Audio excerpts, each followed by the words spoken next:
Hey friends, I just learned a new trick that I wanted to share with people. And so I'm going to use this piece of paper to explain it. And it's how to fold the 16-point mandala just a little differently to get a little better result, I think. First of all, of course, you fold your fabric in half. And so like that, right? Okay, and so this is the midpoint, which I've folded this in half, and there's my midpoint. And so normally what you do is you go like this. You fold it down like a paper airplane. You go like this, each side. And I kind of pre-folded it so it would work on the video. And then you fold it another time, and you get this big thing like this. Okay. Or sometimes you can kind of flip it over and fold it like this. Well, what I found when I did it that way is you get, when you put it together like this, you get this big lump of fabric with only two little ridges between it, and the fabric's all folded over onto itself, or even if you use the other side, same thing. And the dye doesn't get down there in the cracks like you want it to.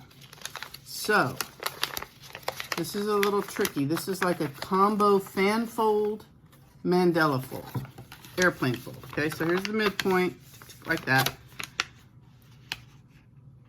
I kind of have my creases. So now what I'm going to do, I'm going to take it like this, and I'm going to fan fold it at each one of those 16 points so that it goes like this. And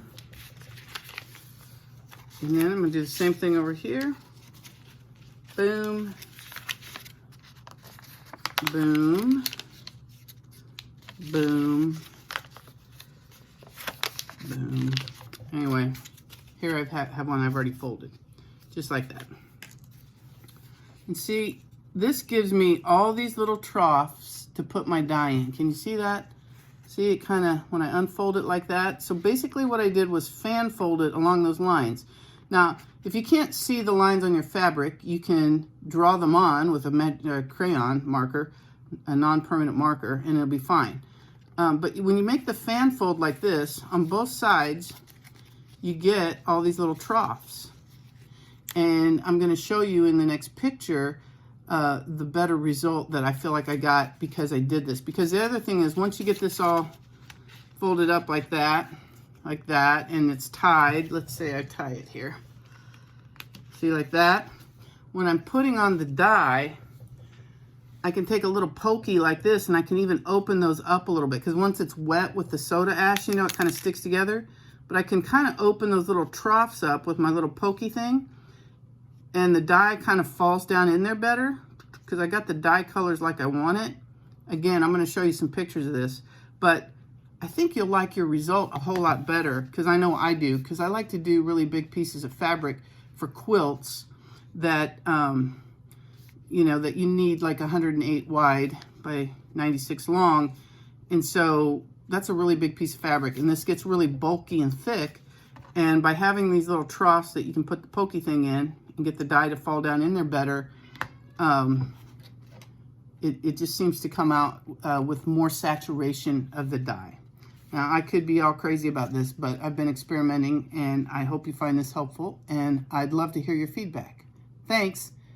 So attached is a picture of what the fabric looks like when it's folded. I was in the folding process and getting ready to tie it up in this photo.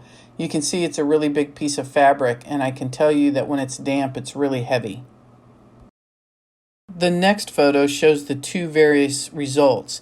The upper left-hand corner was folded in the traditional airplane method, and the lower right was the fan fold method, and I feel like my colors worked out a lot better with the fan fold method.